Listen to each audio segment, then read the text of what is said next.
inona no andaniko andro mba olona manao fandarana ohatr' zao a nefa samy mahalala atsika fa efa lalipaka le fahalovana ary tsy vitany hoe lalipaka le fahalovana fa tsy misy fanantenana.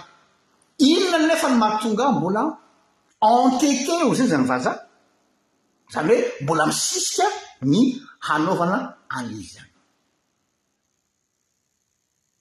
Ao ny filazana hoe efa cas désespéré io sopopo cas désespéré Madagasikara ka maninona mandany ery am'izany raisiko misy zany le logika zay ny voalohany iverenako zay fa reo. Ny faharoa mitovitovy am'izany any de ny hoe aty amin'ny tontolo ny seritry ny fivavahana indray zany no misy ny fanafianana ny hoe inona no idiranao am'izany raha politika zany entre guillemets fa ny mandrakizainao a ny mandrakizay no tokony hotorinao amapasteuranao amateoloziananao fa tsy ilany andro am'izany lafiny sosialy sy politika zany. Ary mbola nampiny azy hoe toy ny bibidia olo zay mikasika resaka politika sy ny fivavahana ampiarahana tanao zany lecturany olona. Ao koa ny sasany te hoe tendancieuse olo le zavatra atao ary ao koa ny teny hoe manajano mpitondra anareo fa sy tokony anao an'io ianao. Areo zao zany le cas de figure raisiko aloha le voalohany le hoe cas désespéré ny cas ny Madagasikara ny cas ny éducation kina ny mbola andaniana fotoana hanaovana an'izao zavatra zao goutte d'eau reraka fotsiny anao ny sasany fa ny olona tsy miaino sy sisa. Ok sotra ny amariko anareo zay itondray ampidiriko ny casquette matheologiana. Raisiko teo amin'ny tantara zanak'Israely rehefa rava ny tanàna ny Jerosalema tamin'ny fahababona tamin'ny exil babylonien potika ny tempoly rava ny manda ny Jerosalema cas désespéré zany le izy cas désespéré fa nisy le zany lehilahy atao hoe Nehemia zany mpitondra kapoka ny mpanjaka tany amin'ny izy exilé no tazany mpanjaka fa malokendroka foana de ozy ny mpanjaka tsy naharitra fa inona no mampalahelo anao ry Nehemia de niteny Nehemia hoe malahelo ny foko satria rava ny fireneko tsisy olona tsony any tsisy mpitarika tsony any a potika le firenena de izay le ozy mampalahelo anao maniraka anao ao any izy masany Nehemia de nomeny ny mpanjaka jentrisa ampahany amin'ny trésorerie impériale amboary zay tokony azo amboarina de namboarina ny manda ny Jerosalema Nehemia nanao ny manda ary ny Ezra nanao ny fanetsipivavahana zany hoe refondation d'Israël niainga tamin'ny olona anankiroa. Nehemia nanao ny refondation sy restructuration administrative sy bonne gouvernance ary Ezra nanao ny refondation religieuse ny amin'ny fampianarana teo amin'ny Israely. Zay le lazaiko anareo hoe na olona ray na olona roa za sy hoe voatery misy fanantenana fa atao zay tandrify zay mahatonga azy zany a ka misy Ezra no raisiko. Ka faharoa zay nolazainareo namana sasa de hoe misy filazana hoe ny mandrakizay no tokony andanianao fotoana eto amin'ny Facebook anaovanao fitoriana fa tsy resaka politika tahaka zany. De ho zaho aminao hoe tsy mitovy ny teolojia atsika fa ny mandrakizay tompoko dia tsy zavatra andrasana tsy toerana fa ny mandrakizay dia manomboka eto sahady tsy anao toritena eto satria amin'ny alarobia no manao ny catéchisme d'adulte fa manaroatra kely any amin'ny teny hoe ny ligne théologique ny tidy page ity de zao tsy tanjona ho ahy intsony ny lanitra fa lovan'ny zanak'Andriamanitra. Donc za zany tsy hitory ny mandrakizay aminao fa ny mandrakizay efa nanako no tiako aseho aminao ary azo sapaitanana jely eto an-tany. Zay ny rôlako ama-ambassadeur ny lanitra na eto. Ny ambassadeur rehefa tonga any amin'ny tany misy azy dia mitondra sombotsombon'ilay tany mireprésente avany. Ny rôle keto amin'ity zao tontolo izao ty dia ambassadeur lanitra aho ahoana ny afahako mba concrétiser an'lay mandrak'izay efa nomena eo amin'ny secteur misy tokony sombina lanitra eo amin'ny toerana misy azy eo amin'ny fanabeazana ahoana ny mba asina mba sombitsombiny lanitra anazy tsy feno azy ho an'ny tsaranaka malagasy izay ny teoloziako fa ianao zany mbola mikendry fiainana mandrak'izay ny ahy efa ananako le fiainana mandrak'izay rahalahy donc tsy andany andro itorany mandrak'izay eto fa ahoana kosa araka le teny jesosy hoe ho tonga anie ny fanjakanao ety an-tany tahaka ny an-danitra zany hoe le zavatra ny an-danitra zay mahafatifaty anao io tokony ho efa iainan'ny olona dignity izay no hidirako lafiny politique sociale économique.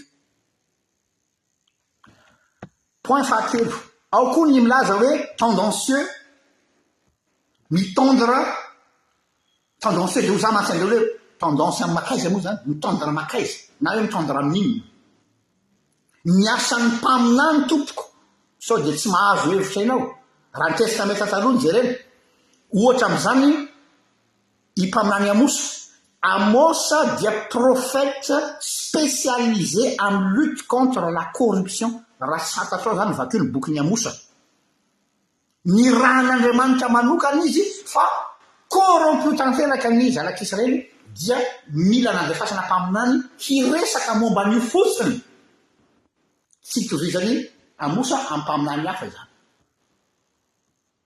ny problème atsika mantsy vao hoe miteny anao na mikasika an'le système ianao dia avadiky ny olona hoe tsy fitiavan'olona en tendance politique. En passant aloha araroto kely mampatsiaro ho an'izay mpanaraka ny page ity lazainareo zany zany fa za zany hoe manana tendance hoe hanohitra ny mpitondra zoanareo no manana an'izany fijery zany fa en passant voaingana koa teto amin'ity page ity misy nanompa fa hoe ianao miaraka amin'ny mpitondra tam'za le nanakiana tam'lay toriteny tena tsonjombe izy iny eo am'le fomba hoe mitoritena ataoko zay sy natao hanandratan'olona na natao koa hanivaivana olona de tam'izay indray de lazaina indray fa fomba ny fitondrana zao indray de lazaina fa tendancieux mieritreritra ny hanohitra tanareo miankina amin'ilay groupe d'appartenance nao ny lecture anao rehefa miain'olona ianao satria efa samy manany tendance nareo iaby nareo araka le couleur misy anareo dia raha vo miresaka zavatra momban'izany zay de tsy maintsy manana couleur fa tsy magaga moa fa zay foana no nanazarana atsika débat polarisé foana no misy tao Madagasikara tsy mba misy zany débat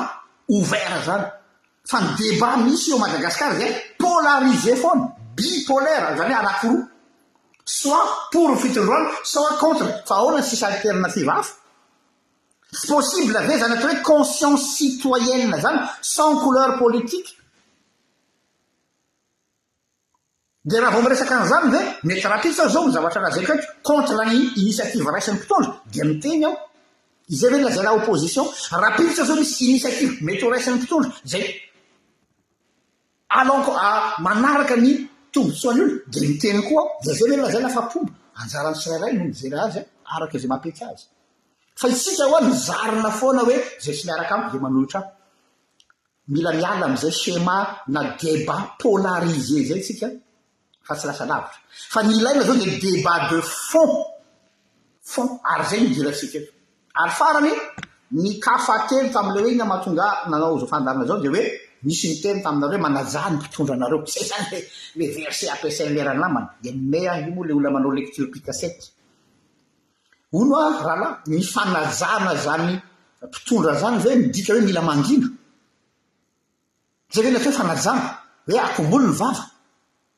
hafa kely zany formana respect zany andao mba jereo kely soratra masina ianao moa milaza mamaky soratra masina misy mpaminany teo akavanany Davida mpanjaka tsy nitombona io vavan'io fa sahana nanatra ny Davida de inatana zany natana mpaminany io ny sahanteny tamin'ny mpanjaka hoe or mpanjako misy olona anankiray nanana ondry be debe de mbola nalainy anteriny koa ny ondrin'ilay namany teo akaikiny zay mahandro ina no atao am'izany de rehefa tevakeva ny mpanjaka hoe eto aty izy ho tsaraifa ianao le zany izy marina mafy raha izay nataony natana-paminany zay no hoeritreretina fa hoe discours politique tokony ho tapahany Davida alohany zany natany nefa izy elany no mba mianakendry tenana mpanjaka ny Israely non zay ny rôlna ny mpaminany ary zay koa ny rôlnako ary raha ohatra ka mana fotoana anareo mpitondra fanjakana ny zavatra zay lazaiko teo tratran'ny alakamisy sy androany dia tsy fona aminareo a fa zay ny rôlnako milaza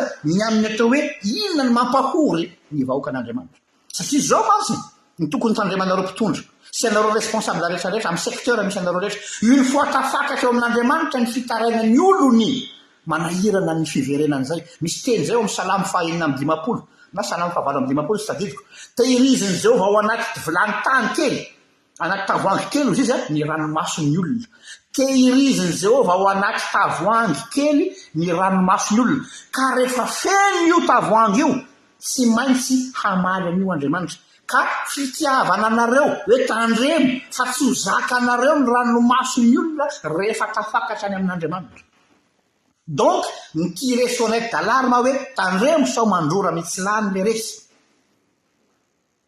ka raha izay no lazainareo fa tsy respectue ao a dia hafa kely nanareo natao hoe respect dika le respect zany dia lasa hoe mialatsiny ao a tonga amin'le la loi de l'omerta mangina ny vava kina moa ny omerta le signe omerta ohatrao iny signe ny mafia hoe tais-toi sinon tu meurs marika any koa fa raha manao zao fandanjao dia tsy miambony ho manana ny vahaolana tsy atompoko tsy spécialiste en éducation il faut pas prétendre ce qu'on n'est pas sy miambo manana vahaolana aho fa ny anjara asako dia ny manaitra ny conscience citoyenne manaitra ny conscience citoyenne tsika malagasy ray tanindrazana na ny tanindrazana na isika diaspora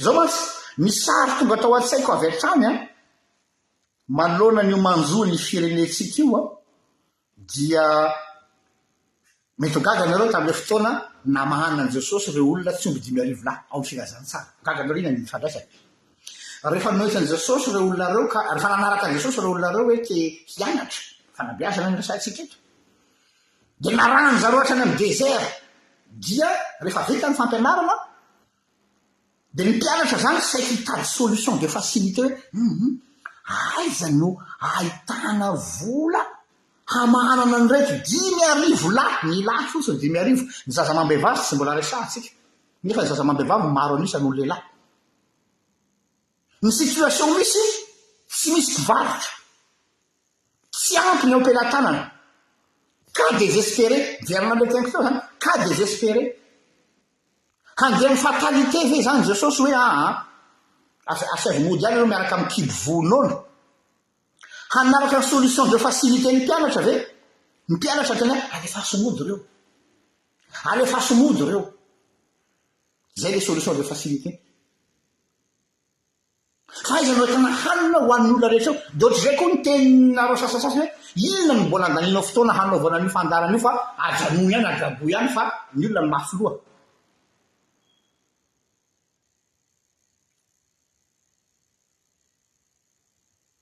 eo le problème dia zany firenena zany dia toa le tenin'le olona toatra ny tenin'olona réaliste ohatra ny réaliste ho isika réaliste kosa ny mpianatra olona 5,000 lahy ny lehilahy fotsiny zazamambehivavy mbola mety foatroany zay tsisy vola ary na ny kitapom-bola ny mpianatra raha sy mipermettre hamahanana an'ireo mila voatsiary zany Jesosy donc raha maha-olombelona logika na ny mpianatra réaliste ny mpianatra hoe non solution de facilité débarrassons-nous de nanamody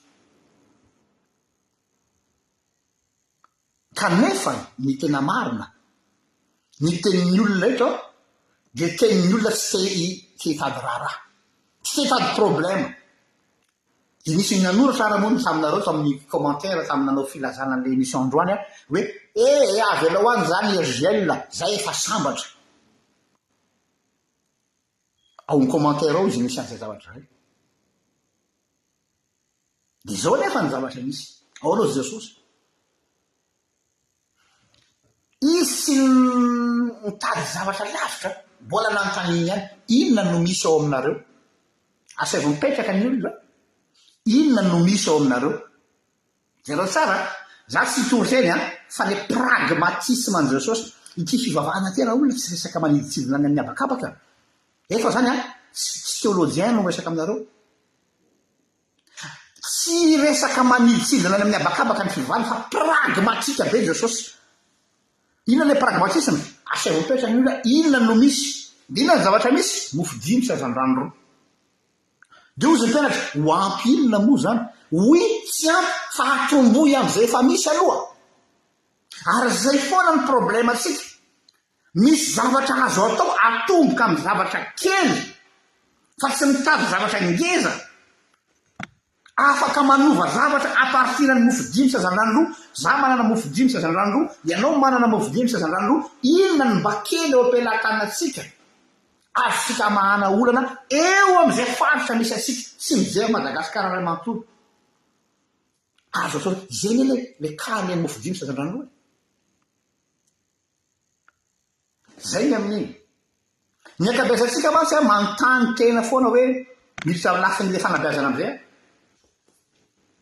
hoe rafi-panabeazana toy inona zany no tsara indrindra. Zay le fanontaniana. Ary mety zay ny andrasanareo eto amin'ity émission ty androany. Rafi-panabeazana inona moa no tsara indrindra ho atsika. Na koa sika hoe modelina fanabeazana niza no tsara indrindra maneran-tany.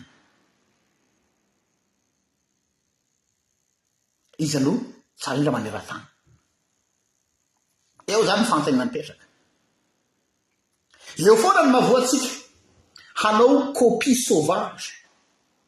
Nefa azadino fa iny a système iny izay naran'le firenena zay mety aminy tsy andriko tsara. Mety aminy. Non, eo indrindra na voafilitsakatsika io zao lalasoa tratra.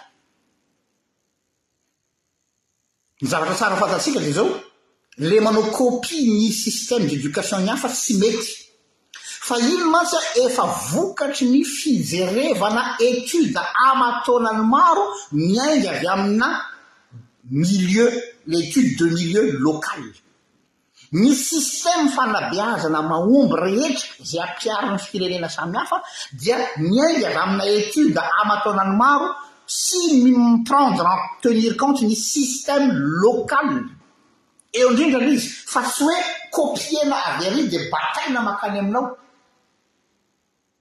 Fa zay no mety aminy zany hoe sur mesure personnalisé l'izy. Tsy recette na cuisine na kory io. Hoe tsara le sakafo de inona le recette mba omeo hoe le ingrédients meo hoe le recette nareo. Tsy zay no ataotsika eto. Donc, iverenako ny hoe tsy hoe quel est le système éducatif meilleur au monde. C'est pas ça la question qu'il faut se poser.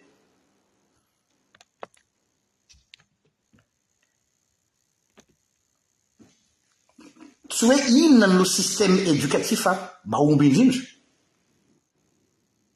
Fa hoe ny fanontaniana tokony apetraksika zany de hoe quel est le système éducatif approprié à notre pays.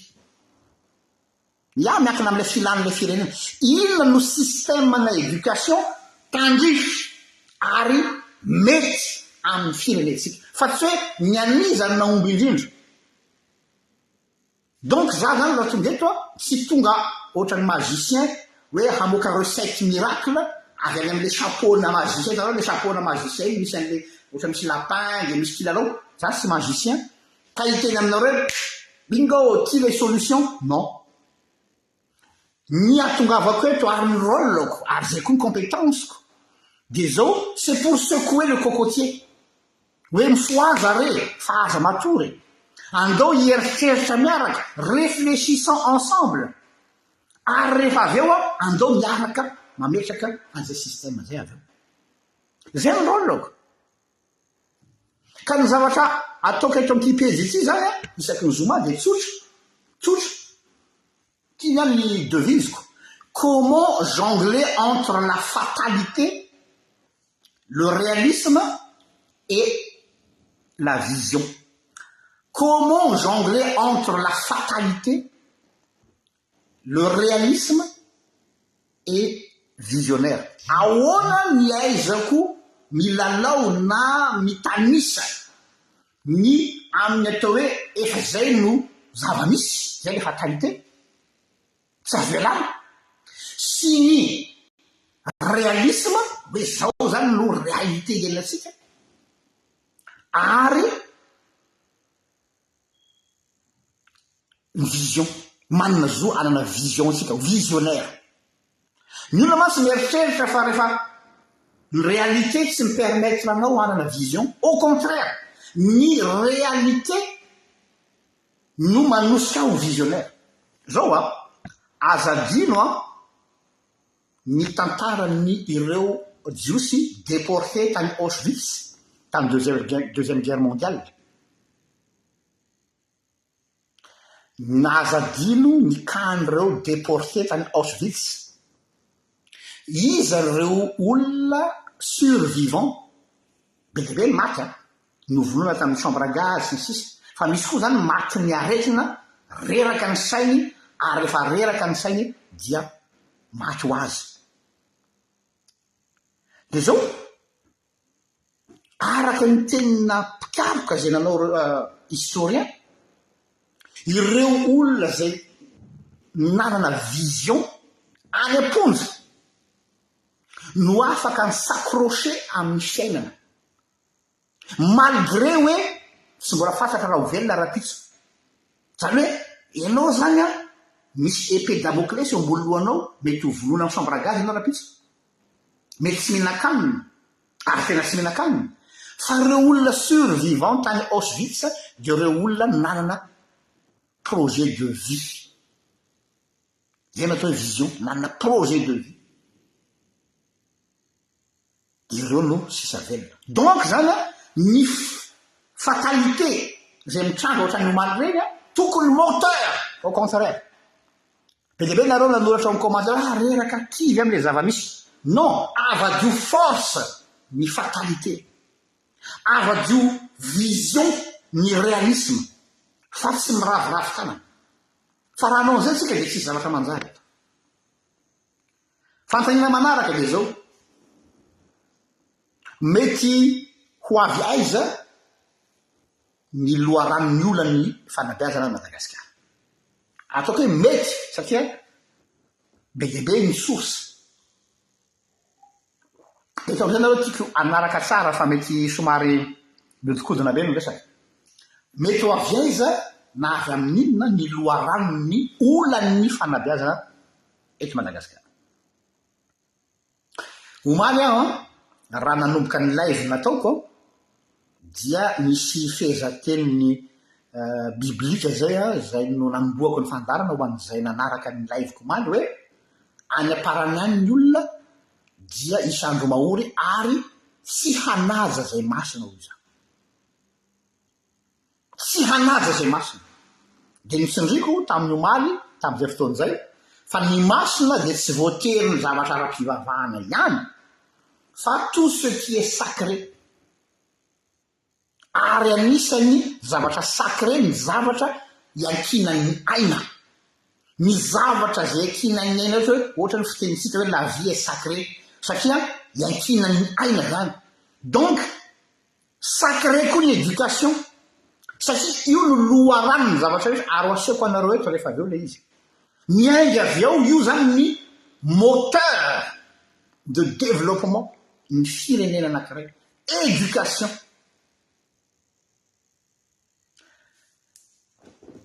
rehefa mijery ireo taremarika maro samihafa dia misy teboka roa lehibe azo asongadina de hoe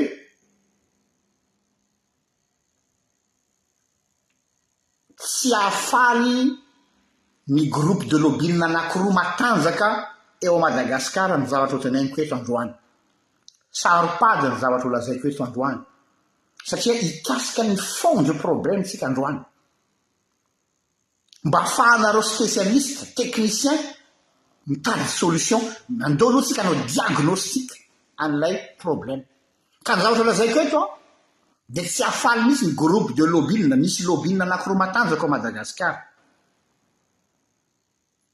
ary zay mbola averiko foana hoe zaho électron libre tsy manana pression avy amin'izaniza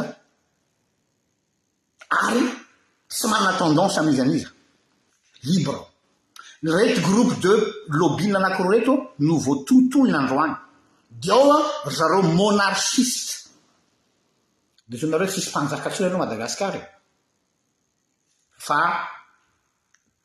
ho hitatsika ireo aristocrate ireo bourgeois monarchiste manana intérêt ny amin'ny éducation misy am'izao fotoana zao ary ao koa ny groupe des institutions religieuses reo no misy problème fondamental fanabeazana am'le sapetra ny monarchiste na koa ny caste des bourgeois aristocrates mety aminy mihitsy zao zavatra misy amin'ny firenetsika zao amin'ny lafiny fanabeazana de ohatr'izay koa ny institution religieuse historiquement parlant hanahira anao zao zavatra lazaiko zao fa tsy maintsy resaha tsy zaho no namorona zany fa misy olona olo manga ny firenena ao Madagasikara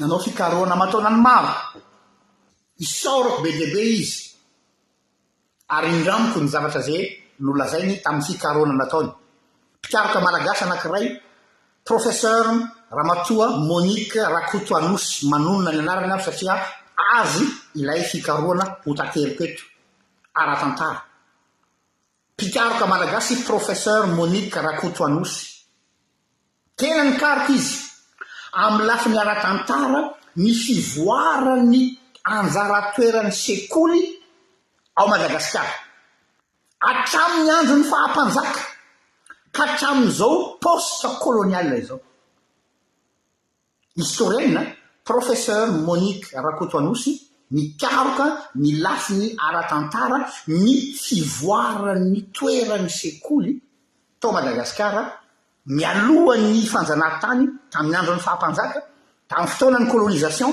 ary amin'ny fotoanany post colonial am'izao fotoana zao mba tsy lazaitsika hoe néocolonialisme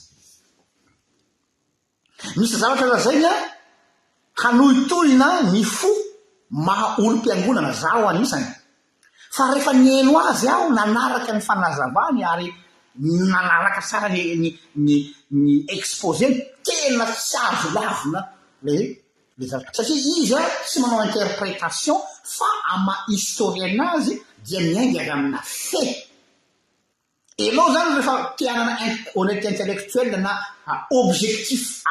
objectivité académique dia ny fonao aprimona anaty kitapo fa miaingy avy amina zavatra factuel lesika factuel historique de le maha olo-mpiangonanao voatohitohina tamin'ny voalohany naharary azy satria mamenatra zavatra lazay le Ramatoa nefa ny marina donc tsy maintsy lazaiko eto koa zany zavatra ka mitafitra ny fikaroana nataony olo io fa miaika aho ary misaotra anao madame Monique Rakotoanosy professeur pardon Monique Rakotoanosy nasahy nanana fahasaina akademika namoaka tsara izany fototra araiky ny fanabeazanao Madagasikara zany izao no arosony madame Monique Rakotoanosy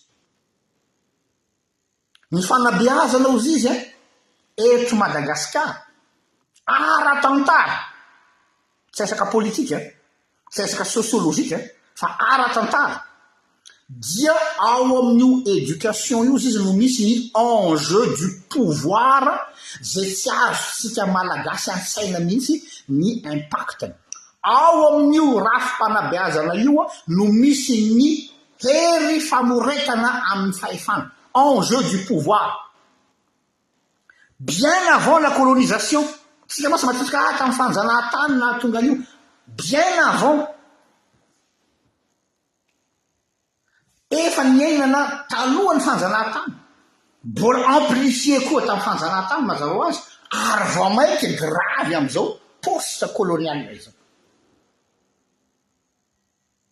donc zany ny fanabeazana tsy vo tamin'ireo mpitondra ny fandimbo reo fa hatramin'izay hatramin'ny andro ny mpanjaka efa enjeu politique mba tsy lazantsika hoe politise ka ozy izy madame Rakotoanosy ny aristocratie bourgeoise et noble zany hoe tao anatin'le fitondrana monarchika malagasy dia efa natsinjo hoe raha tiana hametraka hametraka karazana contrôle na assise amin'ny vahoaka entina afahana manao contrôle du pouvoir amin'ilay vahoaka dia ny fanabeazana no tsy maintsy biazana zany hoe lasa moyen nametrahana landalina kokoa ny atao hoe caste les couches le hoe andrina sisisy tsy mafinaritra ny sasany masy ny ilazana zany fa tsy maintsy ilazana ny fanabeazana zany no outil nanamafisana ny caste donc zany a le voambolana hoe avaram-pianarana aza ara-tantara ozy izy madame Monique Rakotoanosy dia tsy le eritreretintsika amin'izao fotoana zao hoe renika nianatra fa misy connotation politique ambadika hoe reo olona avy amin'ny caste bourgeois ny olona avy amin'ny caste aristocrate zay olona afaka manana accès amin'ny éducation satria bourgeois izy dia ireo natao hoe avaram-pianarana raha ny tantara ny atomboany ateorina ny miova ny sensny le hoe avaram-pianarana ahitanantsika le enjeu politique misy amin'ilay fanabeazana ny lazany azy avy eo izy tonga indray ny missionnaire alohan'ny colonisation pré-colonisation missionnaire avy amin'ny entité rehetra tout bord tsy katolika ihany tsy protestant fa reo missionnaire rehetra zay tonga dia hitan'ny missionnaire reo a tam'izany hoe inona mba hatonga n'ilay position zareo azo toerana tsara enao mantsy a tsy maintsy mijery ny tombotsoan'ilay mpitondra eo zany masy raharaha resaka fivavahana tsika tsy azonao atao no miditra frontal amin'ny mpitondra surtout olona vao hitondra fivavahana vaovao eo amin'ilay firenena fa sapan'ireo missionnaire reo hoe inona moa ny tena kendren'ireo mpitondra reto tamin'izany dia hoe apetraka tsara le caste dia nadapte ny missionnaire ao anatin'izay koa ny azy dia ny nampiasaina koa ozy izy madame Monique Rakotoanosy ny sekoly mpinoana ahafahana manao prosélytisme zany hoe te hametraka ny zone d'influence tsika malala tsara tantaran'ny fiangonana protestante fotsiny a hoe ny atsimy ny avaratra iny dia ho an'ny zareo LMS ho an'ny zareo LMS dia ny faritra atsimo dia ho an'ny zareo NMS hitanareo izy ny lay logiciel politique actuelle no logiciel institutionnelle religieuse ny logiciel politique dia hoe ampiasaina ny sekoly na ny fanabeazana mba ahafahana mitahiry le caste le hoe avaram-pianarana zay olona voafetra ny olona manana accès amin'izany dia taty amin'ny sekolim-pinoana koa dia nampiasaina koa zany amina zone d'influence religieuse donc zany a mifanena tsara ilay lay enjeu politique tato amin'ny monarchie sy ny enjeu prosélytisme ato amin'ny missionnaire alohan'ny colonisation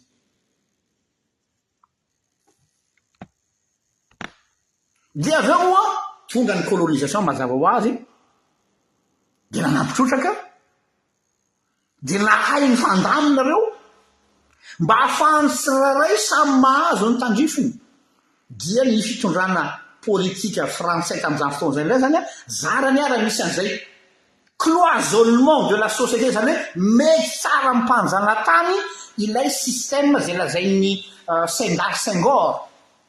Senghor hoe balkanisation de l'Afrique le fanasiana balcon zarazaraina mba ahafahana mifehy azy système de balkanisation hoy Senghor. Malaza zany Senghor zany ety Afrika. Io ny système colonial, le système de balkanisation avy amin'ny teny hoe balcon. Zany hoe ny andrina nahazo ny comptiny, ny monarchiste nahazo ny comptiny hoe aminay on s'en fout na misy ny colonisation, misy ny missionnaire fa nanay rehefa voatazona lay couche hoe misy ny caste bourgeois ary misy ny caste aty ambany, ça nous suffit. Tsy manana droit hiakatra amin'ny toerana misy anay ny olona avy ato, zany hoe tsy manana accès amin'ny éducation, satria l'éducation zany lasa ohatran'ny hoe marque de prestige ny olona amin'ny caste supérieur. Ny an'ny institution religieuse zay ny missionnaire de ny hoe ahoana ny afahany mametraka ny zone d'influence-ny dia tsy efa-parazary ny sekolina lefa mialoha. Ary tonga ihany koa ny colonisation nametraka ny école des indigènes aux izy Monique, école des indigènes mba ahafahana mametraka ihany koa an'izay contrôle zay. Dia mifandena ny tisinymanina tena io moa mahatonga ny ohatra hoe kotolay maitsoambo masany tena io fivavahana io nanatovana nampanjana nitarika ao amin'ny fanjanahan-tany. Tsy tena marina zay koto tsy hoe natao fanjanahan-tany fa arrangement aonao zany mapetipety anjareo rehetrarehetra dia chacun trouve son compte, ny monarchiste, ny institution missionnaire ary ny pouvoir colonial. Dia mifanaraka reo mba tsy hifanitsaka plate-bande. Dia inona zany no outil nampiasaina hamekana zany ny resaka école. Zay no misaorako be deabe any Madame Monique Rakotoanosy tamin'ny fikaroana io fa tena c'était une bombe pour moi nahita ny fikaroana ny zavatra nataonao tompoko. Isaorako be deabe anao zany ary manaiky aho ny fahamarinana zany zavatra lazainao zany. Zany hoe napety ny colon zany zavatra zany satria efa société cloisonnée ny société malgasy. Tsy sarotra tamin'ny mpanjanakany nanao ny colonisation. Voatonga zany zany efa cloisonné mialohan'ny colonisation tsika. Efa cloisonné, efa nisefitefitra ny samy malagasy. Zay le hoe zarazarao mba hanjakana pour mieux régner et tout le monde a trouvé son compte. Tsy ino anareo raha ozy aho hoe araka ny tenin'ny professeur Monique Rakotoanosy dia ny hoe ny isan'ny sekolim-pinoana tamin'ny taona 1996 1896 dia mitovy raha mitaha amin'ny isan'ny sekolim-pinoana tany Europa andrefana. Avy eo samy manandraiky tena ka ilaina le manangana sekoly fa mba amizay rehefa mamaky teny ny olona dia mora amin'ny olona ny itoriana ny filazantsara. Zay lay schéma classique zay tsisy mahadiso azy fa pas que misy enjeu de pouvoir tompoko ny fanorenana sekoly. Zany hoe raha azoko zany tian'ity Madame Rakotoanosy Monique ty olazaina professeur pitaroka dia ny hoe ny sekoly zany na ny fanabeazana dia fitaovana maranitra iray azo ny fanjakana mifandimby rehetra eto Madagasikara ampiasaina mba ahafahana miaro lay illégalité. Zany hoe inatao mihitsy mba isinina atao hoe illégalité eo amin'ny samy malagasy. Mampety hatramin'izay mihitsy hatramin'ny andron'ny mpanjaka ka hatramin'ny andron'ny colonisation ary amin'izao androntsika zao koa zay illégalité zay mampety an'zareo zany zavatra zany satria zareo no teny janona ho élite ny firenena. Fekeny hoe misy olona avy aty amin'ny kosy aty tapitapoka tafakatra eo amin'ilay niveau an'zareo.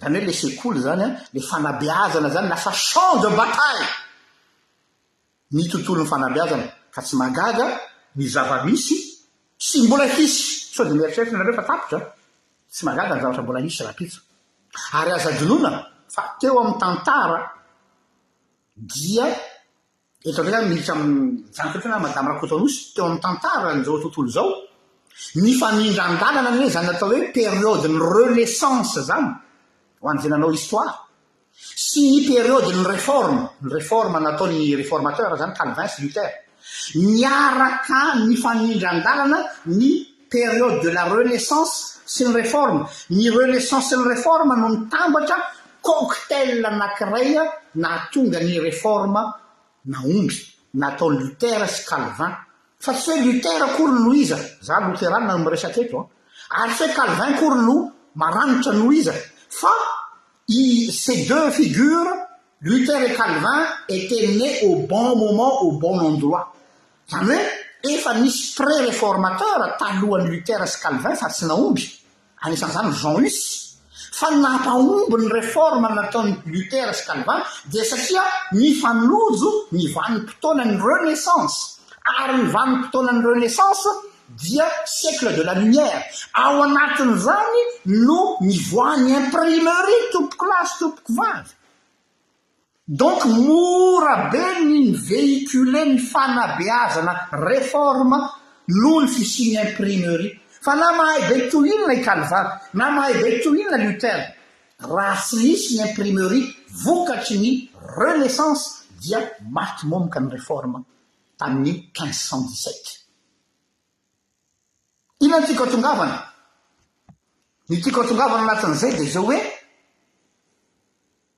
tena mifamatotra mihitsy ny resaka éducation tia tena moteur de développement ary ny renaissance matsy ny fotoana ny voany imprimerie fotsiny zany hoe le machine fa associé amin'ilay fotokevitra ny voizin'ny Luther inona moa ny fotokevitra ny voizin'ny Luther inona moa nahatonga an'ilay réforme ny Luther ho tena bombe atomique eto zany dia ampidiriko indray ny casquette mathéologiana tsy resaka finoana fotsiny any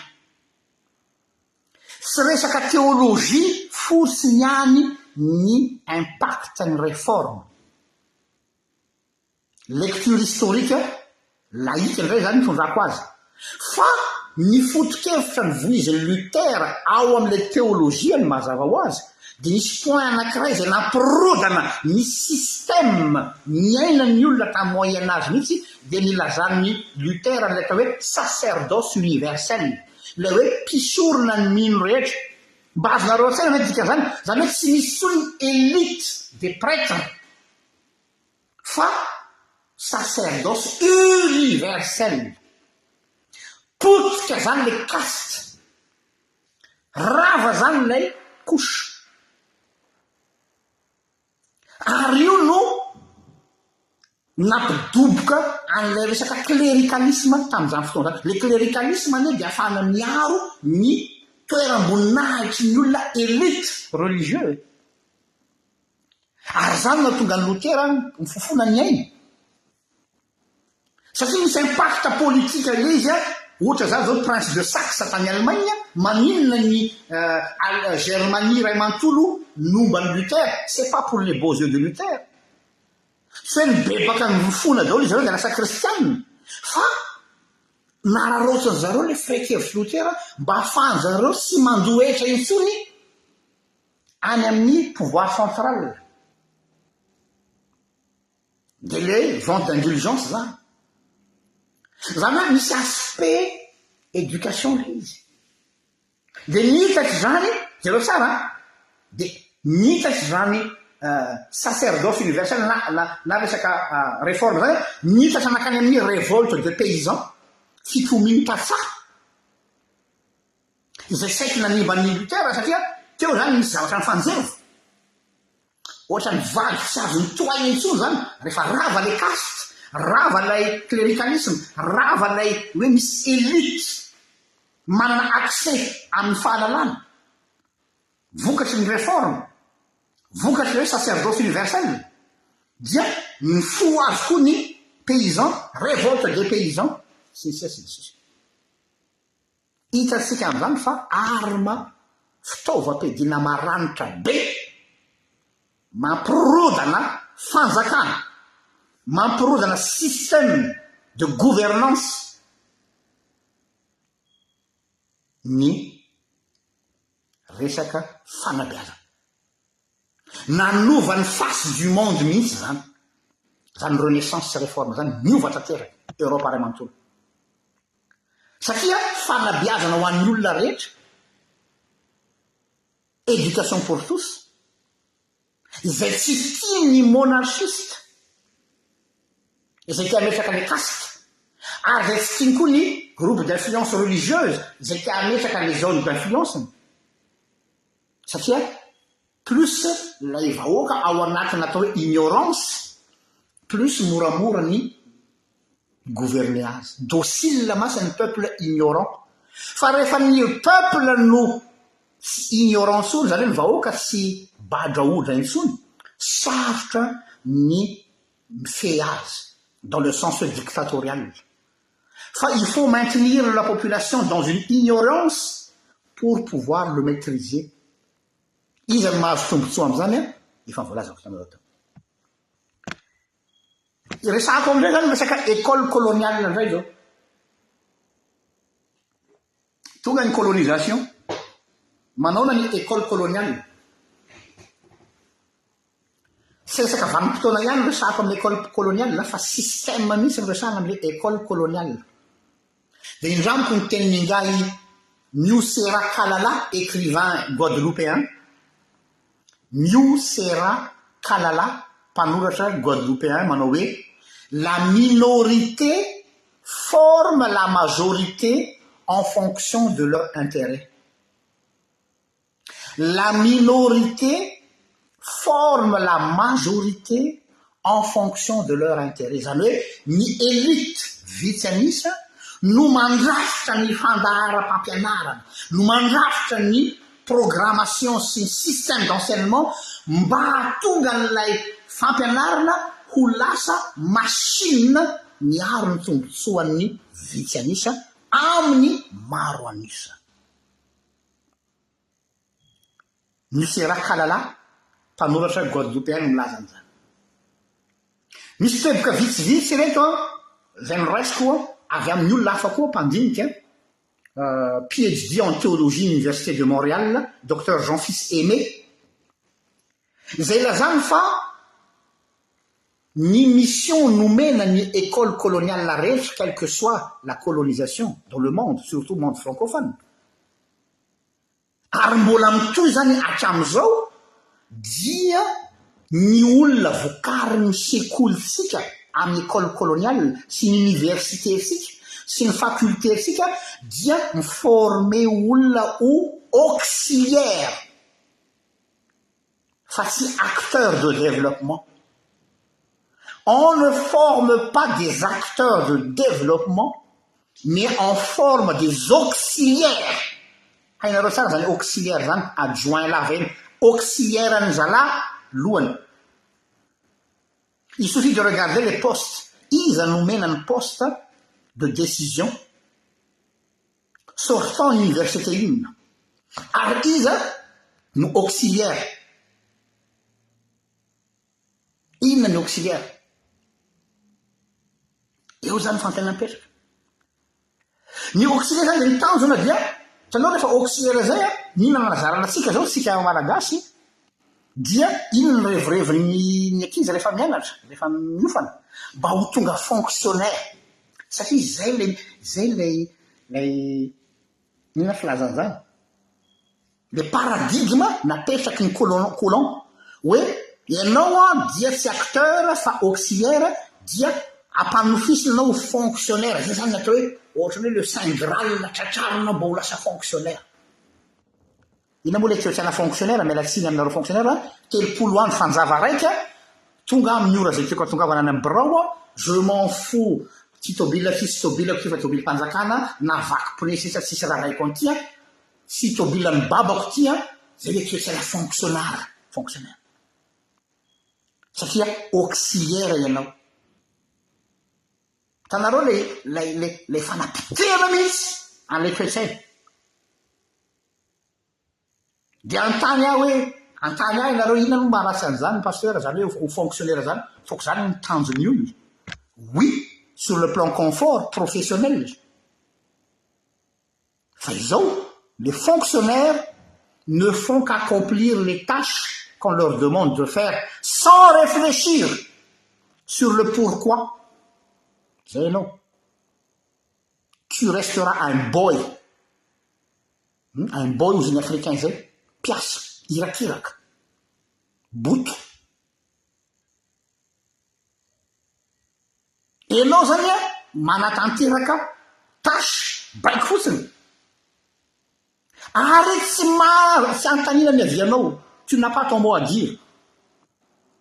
Tsy manana ny avianao anao ny am'le hoe fa ahoana mo mahatonga an'ity fa inona moa anao zany mba mikarokaroka le système tonga de non c'est pas ton affaire ataovy zay tokony ataonao tsy manana droit ianao mitondra innovation eo anivon'ny firenenao fa miaccomplir calendrier apetraky ny olona titulaire fa ianao auxiliaire manome ohatry sika ny système anglo-saxon ohatra any États-Unis zao ohatra dia amin'ny voalohany ny olona anankiray zay mianatra de hoe miasa amin'ny fanjakana izy amin'ny état fédéral mba ahafahany manana expérience sy ahafahany mianatra azy fa rehefa avy eo ny ambition ny anglo-saxon de hoe ahoana ny ialako amin'ny ity mafonctionnaire ity mba ho tonga indépendant mba ahafahako manana esprit d'innovation.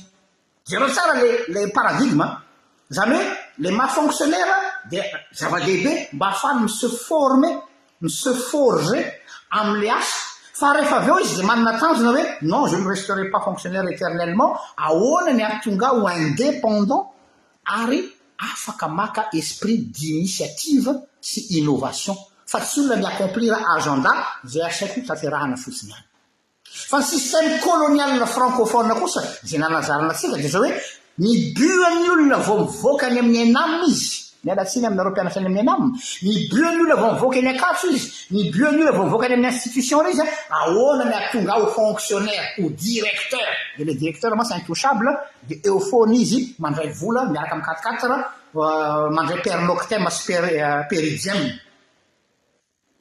zay de manao mission de manabekibo de mampiseho-boto manabotolona satria le système colonial de zao on reproduit le colon zany hoe enao zany lasa petit colon manjanaka ny ray tanindrazana aminao on produit des petits colons malgaches pour coloniser ses propres concitoyens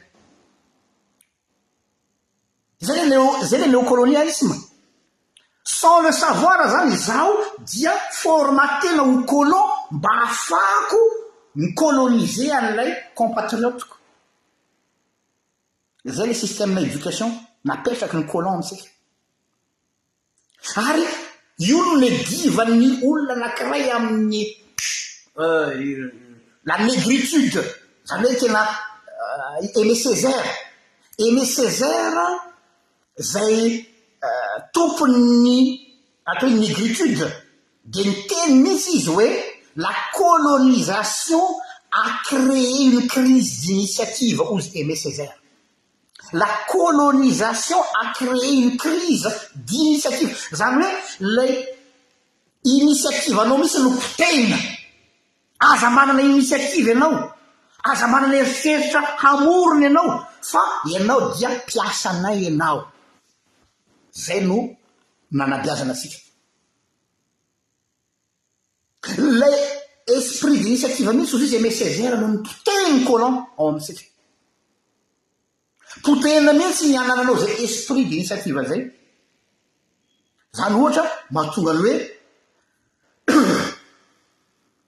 olona miteny ohatra hoe fa ilà moa Louise fa efa zany mifanao zany mivavahazoko amin'ny tony émission tony fa ilà Louise fa efa zany mifanao satria nahoana ianao zany raha vao miala am'le hoe auxiliaire fa mba te hanana esprit d'initiative vaovao mba te hiala am'izay le paradigme zay dia tonga dia tsy hoe zany ennemi satria efa programme daholo reo olona ny formeny colon reo a mba hianao chasse à l'homme na hanao chasse aux sorcières zay olona quelqu'un qui veut sortir du lot ka hana l'esprit de l'initiative il faut lui couper la gorge, il faut lui faire taire parce que lasa mamoa an'lay conscience n'lay colonisé lalipaka ho a le arety ny fanabeazana fa tsy resaka sujet ny fruita fotsiny fa atrany mihitsy lay izy ka tsy mahagaga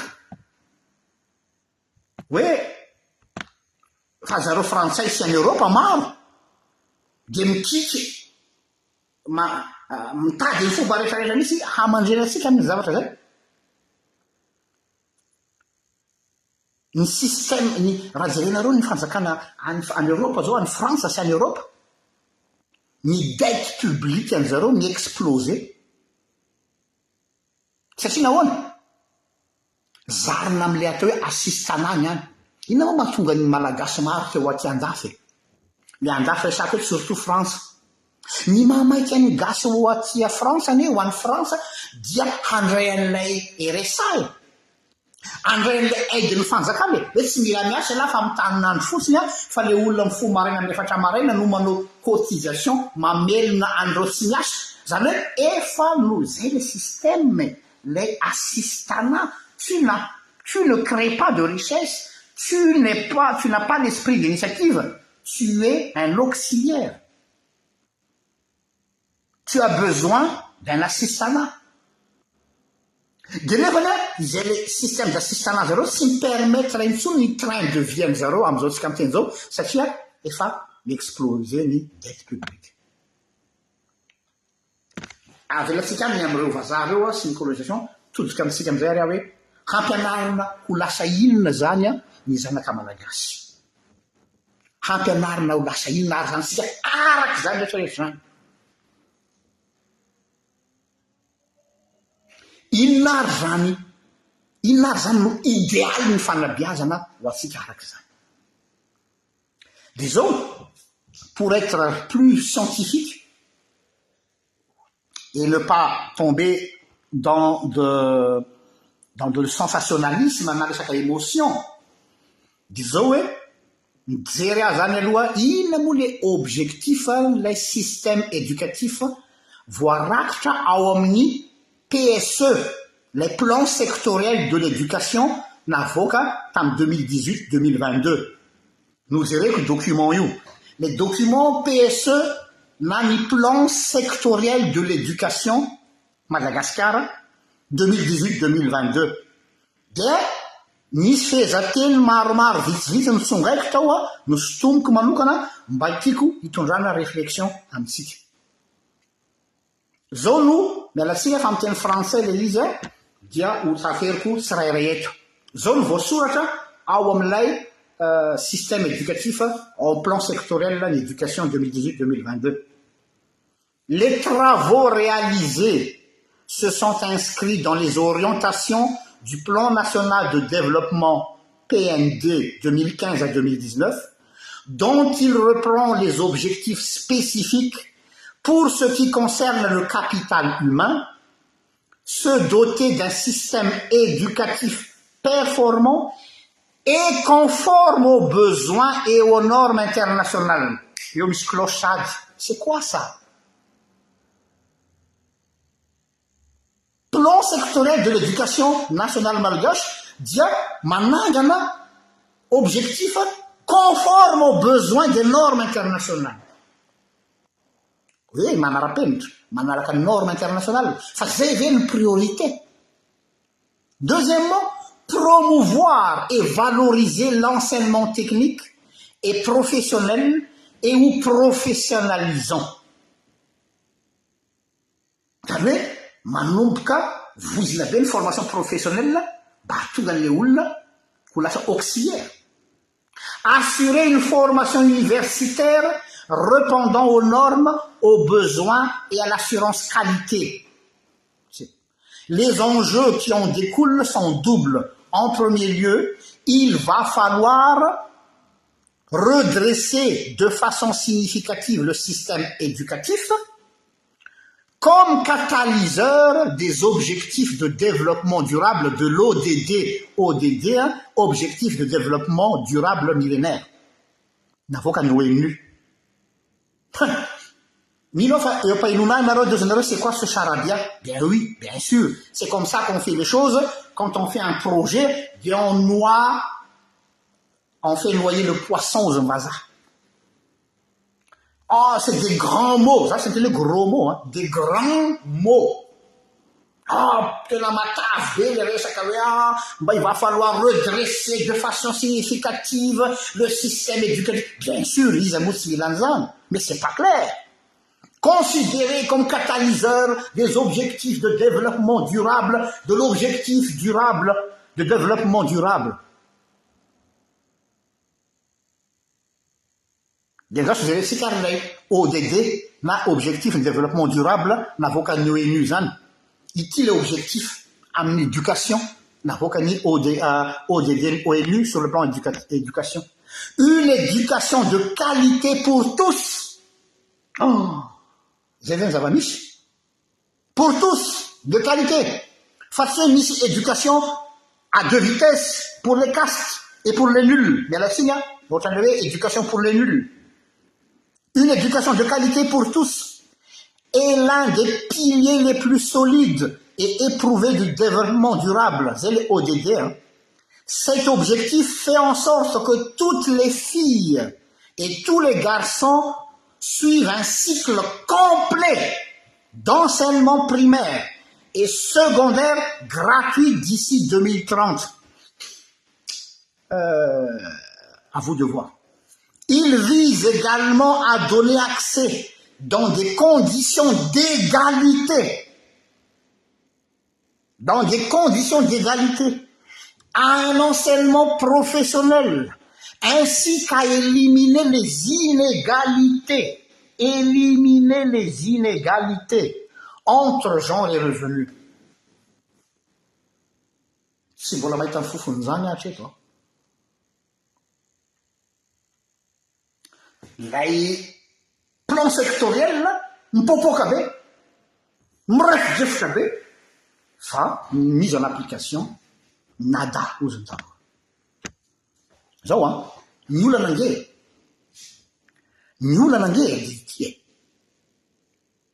là, j'ai un coup, docteur JFA, le théologien de la secondaire, m'a PhD en Canada.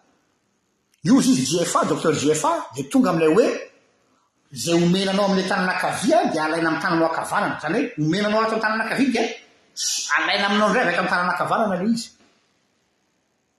Là, j'ai conditions d'égalité, éliminer les inégalités.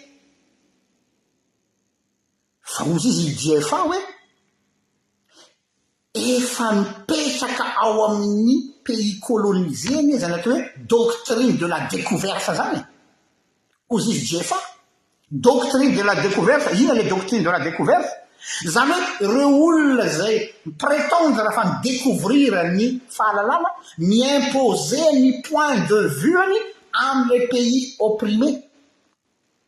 D'un point de vue en nous sulmasu hamakiaku ni histoire. Un point de vue en nous sulmasu handinioku ni programme de l'éducation nationale. Ni point de vue en zéro, c'est qui zéro dans nos découvertes, dien sulmasu zéro hamakiku ni il a été là de le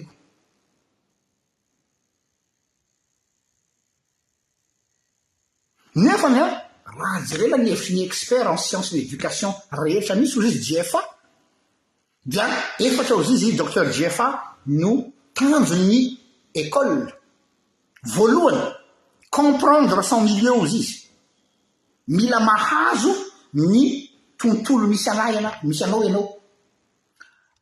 Ni piano fatsi qu'avea, ni comprendre, ni milieu misiage. Ça, boulouk, c'est perroquet. Les pianos en vogue avec l'université, les pianos en vogue avec les hautes écoles. Mais est-ce que nos étudiants comprennent ce qui se passe dans leur milieu? Je ne crois pas. Ils sont diplômés, hein. mais ils ne font que répéter ce que on les a dit. Mamerina fotsiny. Faharoa, mitanjona école izy docteur Jefa, fournir des outils pour influer son milieu. Rehefa fantatrao am'izay le milieu anao, rehefa fantatrao am'izay le domaine misy anao dia anjaran'ny sekoly sy ny fanabeazana manome anao fitaovana na outil ahafahanao manana influence am'le milieu anao. Fa tsy le milieu anao no misy influence aminao. Matoa zany le milieu no misy influence aminao dia satria l'école n'a pas réussi sa mission de nous donner les outils pour influer sur notre milieu. Les panaradiany rano, les moutons de Panurge, zay no betsaka. Raha olona comprendre le milieu izy dia nomeny sekoly sy ny fanabeazana nomeny azy outil afaka miinfluer ny milieu-ny. Or nefa tsy zay. Tanjony sekoly fahatelo izy izy na ny fanabeazana izy docteur Jefa, apprentissage et socialisation. Any amin'ny fahatelo vao apprentissage. Any zany le resaka technique, le resaka compétence. Si voalohany ny compétence, ny science, hitanareo zany fa madiso hevitra tsika hoe manam-pahalalana, manam-pahaizana. Ny apprentissage aty amin'ny fahatelo tompoko. Fa ny comprendre ny milieu aloha no zava-dehibe, afaka manana outil mi-influencer ny milieu misy anao ianao, ary zay anao vao miditra amin'ny atao hoe apprentissage. Si socialisation, tsy misaraka ny apprentissage et socialisation satria l'être humain est un être social. Zany hoe isika noforon'Andriamanitra ho karazana espèce hifandray amin'ny olona. Ary ao anatin'ilay socialisation no ahafahany manao apprentissage. Raha tsy misy le socialisation zay, dia tsy misy ny apprentissage. Or nefany le problème ary dia hoe raha sino cloison le olona. Raha sino cloison le olona, dia tsy misy le socialisation, fa lasa ghettoisation, balkanisation de la société malgache. Donc, les acquis ambulantiers, ils vont rien apprendre. Ary, objectif afa efatra farany ilevana ny sekoly na ny fanabeazana sy ny fanabeazana ozy izy docteur Jefa dia initiation à la citoyenneté. Tsy olona be diplôme fotsiny, be lobe, qui a la tête bien pleine, fa une tête bien faite aussi. Inona zany ny finalité raha zainao zany leo le 4 objectifs reo dia azo atao mihitsy hoe 4 marche escalier dia ny faratapony initiation à la citoyenneté. Manana toe-tsaina citoyen vea ny mpianatra na vita fianarana. Todika aminareo avaram-pianarana, est-ce que vous avez une conscience citoyenne après avoir eu votre licence, votre master, votre PhD, votre doctorat, votre professorat? Ça, lasa petit colon ianareo. Izay mahatonga anareo manao hery famoretana, nefa mamana fahalalana kely dia mampijaly ny citoyen nareo any amin'ny pouvoir nareo, any amin'ny justice, any amin'ny police, any amin'ny politique, any amin'ny fitsaboana. Lasa petit colon, mpanaporitra ny vahoaka fa tsy manana conscience citoyenne, nefa nya diplôme felo eraky ny salon.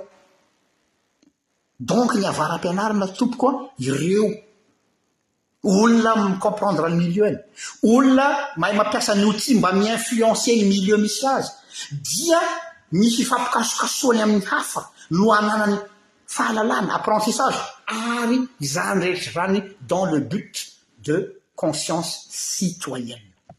Zay ve l'éducation, zay ve ny finalité eny, zay ve ny aboutissement le izy. Zay mahatonga ampianareo zaho tsy manana solution aty amiko fa nya dia misecouer an'ilay cocotier fotsiny. Hamarina aho fa lava ny fa tiako vita hatramin'ny farany ity anjarako ity.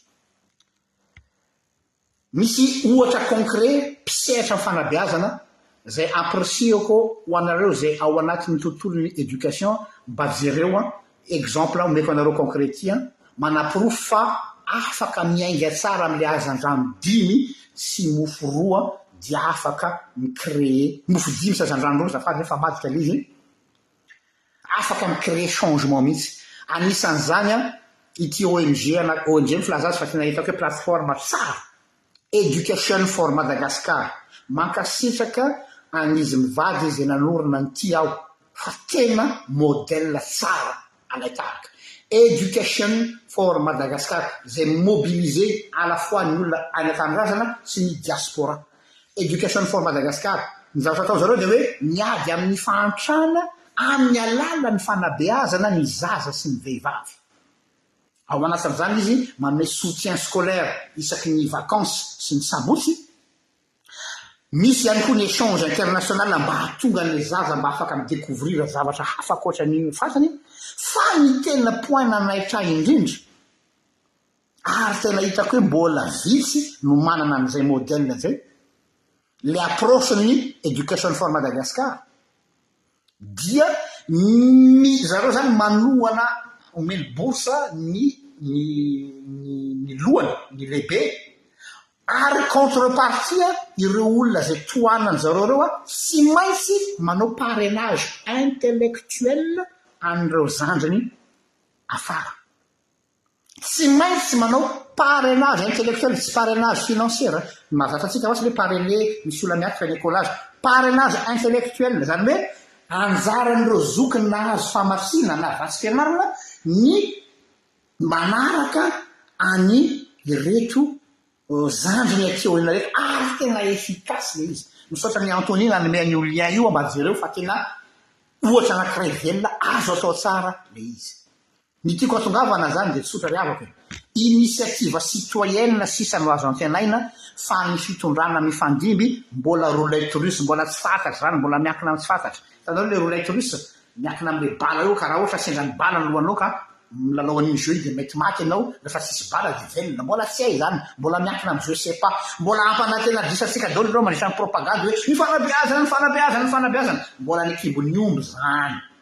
Fa ny zavatra efa azo sapaitanana aloha zao a de le initiative citoyenne tahaka ny tony Education for Madagascar itony raha manao an'io petsaka miarina ny firenena. Izao no azo adinoina isika no avenir an'izao tontolo zao. Ny population européenne tompoko dia vieillissante am'izao tsika am'teny zao ary ny population africaine jeune. Aiza no mipetraka ny avenir aty Afrique. Fantatry ny Européenne tsara fa dans 50 ans l'avenir du monde c'est l'Afrique. Natiny na tsy tiny. Ary fanampon'izany ny dette publique atsika africaine raha tsy diso tadila 800 milliards de dollars.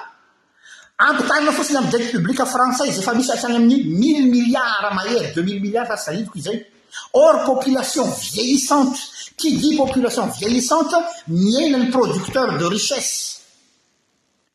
Ary rehefa miaina ny population active dia miaina ny rentabilité. Donc ny solution ho ampiasainy zareo dia tsy maintsy mampiasa ny ati-dohatsika aty Afrique izy amin'ny famokarana olona ho auxiliaire ou main d'œuvre mba afahany maintenir les trains de vie quotidienne zareo européens. Ce qui veut dire l'avenir mba tsy razaka ny présent efa eto ampialatana atsika. Zay zany a anjarako mamoa amin'ny toromaso fotsiny a fa ny baolina eo ampialatana atsika mpisehatra eo amin'ny tontolon'ny fanabeazana samia mahery daholo am'izay tandrify azy tsika tsara io. Misaotra nareo naharitra miaino ialana tsiny noho ny fahalavana name fotoana manaraka zay raha sitrapon'Andriamanitra. Elo